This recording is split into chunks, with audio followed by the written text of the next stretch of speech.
What if I told you that our solar system is surrounded by a 50,000-degree wall of fire? In 1977, NASA launched the Voyager spacecraft on a mission to explore the outer planets. Decades later, they journeyed beyond our planetary neighborhood and pierced the veil of interstellar space. What they found there was completely unexpected and reshaped everything we thought we knew about our place in the galaxy. It's a story of incredible engineering, surprising discoveries, and humanity's first true steps into the cosmic ocean. Let's explore this together. The mission begins. Think about this for a moment. How do you plan a mission into total unknown territory with technology from the 1970s? That's what makes the Voyager program so legendary. On August 20th and September 5th, 1977, NASA launched Voyager 2 and Voyager 1, respectively. Their primary goal was an ambitious grand tour of the outer planets Jupiter, Saturn, Uranus, and Neptune. This relied on a rare planetary alignment that only happens once every 175 years, allowing the spacecraft to use the gravity of each planet to slingshot to the next. The late great Dr. Edward Stone, who served as the Voyager project scientist for an incredible 50 years, was the guiding force behind the mission's scientific objectives. He and his team knew this was a once-in-a-lifetime opportunity to explore worlds we had only seen through telescopes. The probes were loaded with instruments like imaging cameras, magnetometers, and plasma detectors, all powered by a radioisotope thermoelectric generator designed to last for decades. This wasn't just about collecting data, it was about sending robotic emissaries into the void, pushing the boundaries of what was possible, and seeing what was out there for the very first time. Journey outward. Imagine being on a ship sailing into uncharted waters, leaving the familiar coastline behind for an endless ocean. That's essentially what the Voyager probes were doing. After their spectacular planetary flybys throughout the 1980s gave us our first intimate views of the gas giants and their dozens of moons, the Voyagers just kept going. Their trajectory was carrying them towards the edge of the sun's influence, a theoretical boundary that no one had ever directly observed. As they traveled farther, their instruments continuously measured the solar wind, that constant stream of charged particles flowing from our star at 1,000,000 miles per hour.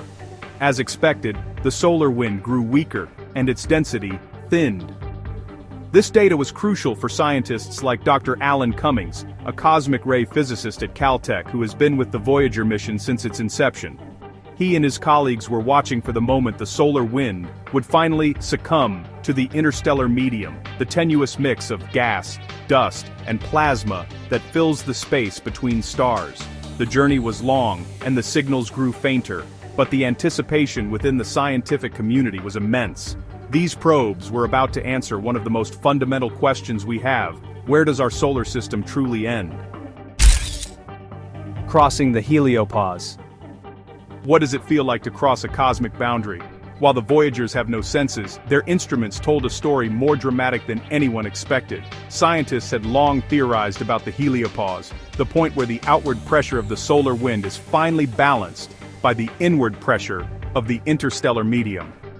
On August 25, 2012, Voyager 1 made history, becoming the first human-made object to cross this boundary and enter interstellar space at a distance of about 122 astronomical units. The final confirmation came from Dr. Don Gurnett and his team, whose plasma wave science instrument detected the vibrations of the surrounding interstellar plasma, which was far denser than anything encountered before. Then, on November 5, 2018, Voyager 2 followed, crossing at about 119 astronomical units. This small but crucial difference provided the first direct evidence that our heliosphere isn't a perfect sphere. It proved the bubble breathes, expanding and contracting with the sun's 11-year activity cycle. This monumental achievement, confirmed by two separate spacecraft at two different locations, transformed a theoretical concept into a measurable reality. The wall of fire. Now, here's where the story takes a truly wild turn. As the Voyager probes punched through the heliopause, their instruments detected something that, honestly, stunned the scientific community. They registered a massive and abrupt spike in plasma temperature, from just a few thousand degrees to a mind-boggling 30,000 to 50,000 Kelvin. That's up to 90,000 degrees Fahrenheit, hotter than the surface of the sun. This phenomenon was poetically dubbed the Wall of Fire. It's not fire in the way we know it, but a region where the solar wind, after its long journey, basically slams into the interstellar medium. This cosmic collision compresses and energizes the plasma particles, heating them to these extreme temperatures. Dr. Stamatios Tom Krimigas, the principal investigator for the low-energy charged particle instrument on both spacecraft, saw the data come in firsthand. His instrument confirmed that the particles in this region were, well, incredibly energized. This discovery showed that the edge of our solar system isn't a gentle fade into the void, it's actually a violent, superheated interface where two cosmic winds clash. A superheated frontier. So, a 50,000-degree wall of fire sounds pretty lethal, right? How did the Voyager spacecraft, built with 1970s technology, fly right through it without being instantly vaporized? Here's the critical detail. The plasma in this region, while incredibly hot, is also incredibly sparse. The density is less than 1 particle per cubic centimeter. Let me explain what that means. The air you're breathing right now has about 2.5 quintillion particles per cubic centimeter.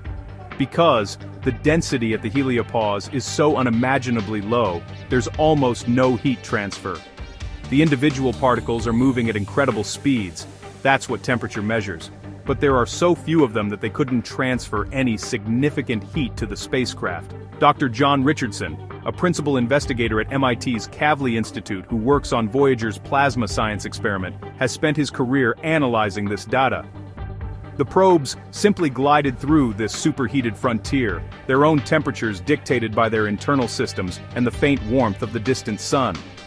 Their instruments gathered the first-ever direct measurements, proving the edge of our solar system is not a quiet void, but an active, energetic boundary. The dynamic shield. The discovery of this superheated boundary also revealed something profound about our place in the galaxy. The heliosphere, this giant magnetic bubble our sun creates, acts as a critical protective shield. It deflects about 70% of the high-energy galactic cosmic radiation that constantly bombards us from deep space. This radiation is harmful to life and, honestly, can fry spacecraft electronics. The intense heating at the heliopause is a direct consequence of this shielding process. NASA compares it to the bow wave formed by a ship cutting through water, a buildup of pressure and energy at the leading edge. The latest models, developed by scientists like Dr. Merav Ofer at Boston University, suggest the heliosphere isn't shaped like a classic comet with a long tail. Instead, her work, using Voyager data, indicates it might be shaped more like a croissant, with two large jets curling away from the direction of motion. This shape is likely formed by the interaction between the sun's magnetic field and the magnetic field of the local interstellar medium. Understanding this dynamic shield is crucial for protecting life on Earth and future deep space missions. Magnetic mysteries. Just when scientists thought they were starting to understand the heliopause, the Voyagers sent back another puzzle. One of the biggest surprises came from the magnetic field measurements. Prevailing theories predicted that the sun's magnetic field, which is draped around the heliosphere, would be oriented in a very different direction than the magnetic field of the interstellar medium. Scientists expected to see a dramatic change in the field's direction as the probes crossed over. However, Dr. Leonard Berlanga, a key scientist at NASA's Goddard Space Flight Center who has been analyzing Voyager's magnetic field data for decades, found something completely different. Both Voyager 1 and Voyager 2 showed that the two magnetic fields were nearly parallel to each other. This unexpected alignment suggests a much smoother, more interconnected transition between our solar system's magnetic environment and the galactic magnetic field than anyone had predicted. It implies the boundary isn't a solid wall, but a more porous zone where magnetic fields from inside and outside can link up. This has sent theorists back to the drawing board to figure out how these two massive magnetic systems interact. Cosmic ray barrier. Another critical function of the heliosphere is to act as a barrier against cosmic rays, those high-energy particles accelerated by distant supernovas. The data from the Voyager probes has given us an unprecedented, real-time look at how this barrier works. As the spacecraft crossed the heliopause, their instruments detected a dramatic and immediate increase in the number of galactic cosmic rays, while the number of lower-energy particles from our sun dropped to nearly zero. This was the smoking gun that proved they had left the nest. Dr. Jamie Rankin, a research scientist at Princeton University who studies this phenomenon, uses this data to refine models of how the heliosphere acts like a semi-permeable membrane. It deflects most incoming cosmic rays, but some still get through, and the number that penetrates is directly related to the sun's 11-year activity cycle. When the sun is active, the shield is stronger. When it's quiet, more radiation gets in. This knowledge is not academic. It directly impacts our understanding of the radiation environment for astronauts on future missions to the Moon and Mars. Interstellar space. Voyager's journey beyond the heliopause marks humanity's first direct sampling of the interstellar medium. For the first time, we are not just observing the space between stars through telescopes, we are physically there, measuring it. The data the Voyagers continue to send back, though faint, is providing priceless information about the plasma density, magnetic field strength, and cosmic ray composition of our local galactic neighborhood. This is helping us characterize the small cosmic cloud, known as the local interstellar cloud, that our solar system is currently passing through.